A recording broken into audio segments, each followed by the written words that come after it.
Hey guys, and welcome to another episode of Football X's and O's. So the last two videos we talked about how do wide receivers attack and get open versus defenses, and now we're going to talk about how do quarterbacks find these open receivers.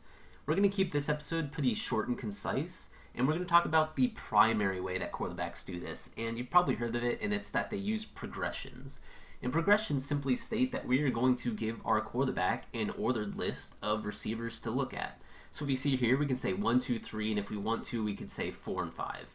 And what our quarterback does is when he drops back to pass, when he hits the back of his drop, he's going to look at his number 1 receiver. And if his number 1's not open, he hitch steps up and looks at his number 2. If that number 2's not open, he hitch steps up, and so on and so forth. Usually, we do not get past the number 3 receiver. Probably less than 20 or 15% of the time we get back here. Because if you think about it, our quarterback, if he doesn't throw it to the 1, 2, or 3, by the time he does all those hitch steps and get up, either pressure is going to be in his face, he's going to be flushed out of the pocket, there's going to be so many things that happen, we usually don't get past our number 3 read. And usually you have your 1, 2, and 3, and then you probably have an outlet pass that we have as like our number 5 here. The things that we don't want to happen is we don't want our quarterback to get stuck on receivers, because there's a very crucial thing that happens with those hitch steps, and we do them to keep the quarterback in rhythm. If our quarterback just looks at their number 1 receiver and keeps his feet still, when he goes to throw the ball eventually, if he hesitates for a second and then throws the ball, his feet aren't moving. Usually get inaccurate passes, the feet are side by side, just not good things happen with the footwork. So what happens is, say that number 1 receiver isn't open, he hitch steps up and then he looks at that number 2. If that number 2 is open, as he's stepping up with that hitch step, he's throwing the ball, he's in rhythm, and we get an accurate pass. With rookie quarterbacks coming into the league, a lot of times you have them staring down receivers. And that's bad overall because they're not moving through their progressions, but it's also bad because if that receiver that they stare down does eventually come open, their footwork is usually just going to be awful and you're going to get an inaccurate pass anyways. So that's just something we want to keep in mind, is we want to be in rhythm. That's what we step up with every single receiver that we read through.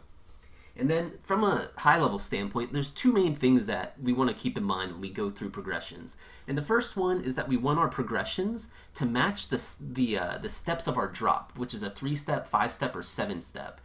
For example, on the right here, if we drop like all slants, if we did a 7-step drop, when it came time to like read our number 1 receiver, the timing would be completely off. We took way too long to get back into our 7 steps, and it doesn't match up.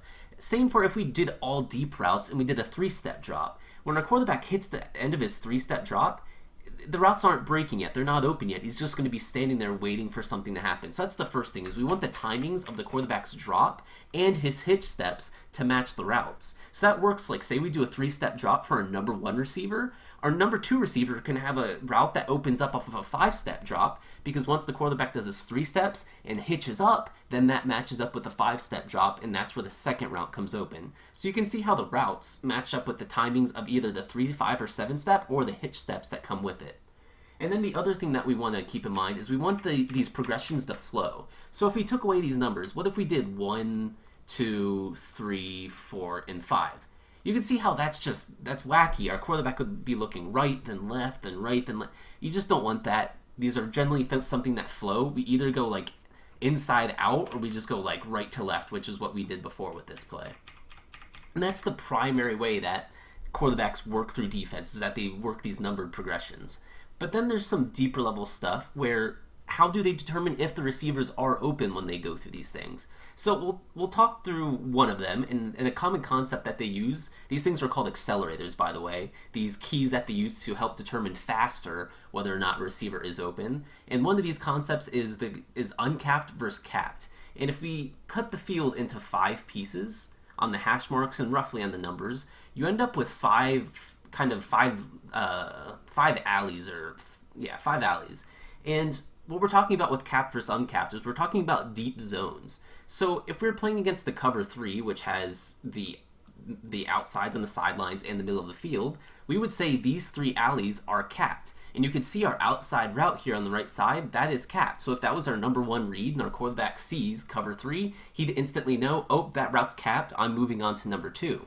And vice versa, say we had cover 2.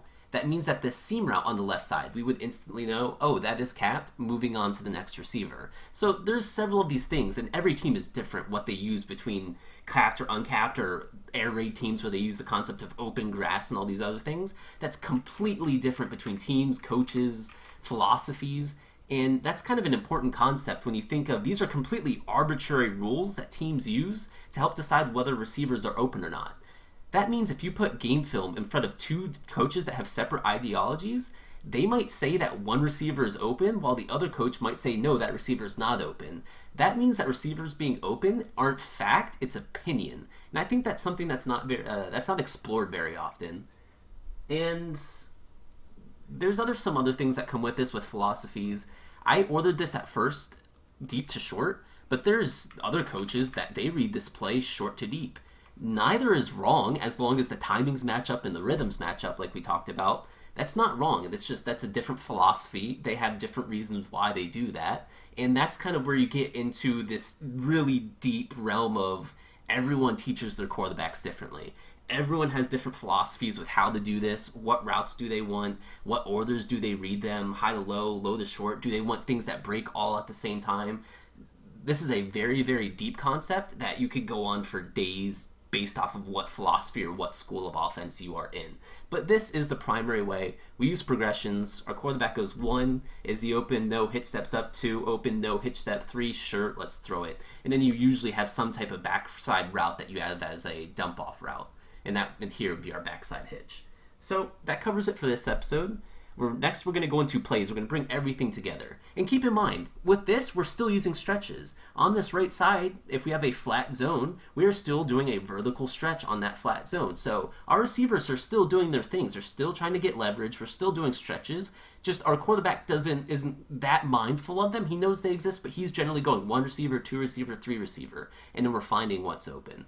So in the next episode, we're going to go into several plays, some of the most popular plays that you see in college and the NFL. We're going to look at both from the receiver standpoint and a quarterback standpoint and kind of try and find the differences between teams. Where they differ? What different things do these teams like to do? And that's what we're going to do next. So I'll see you guys in the next video.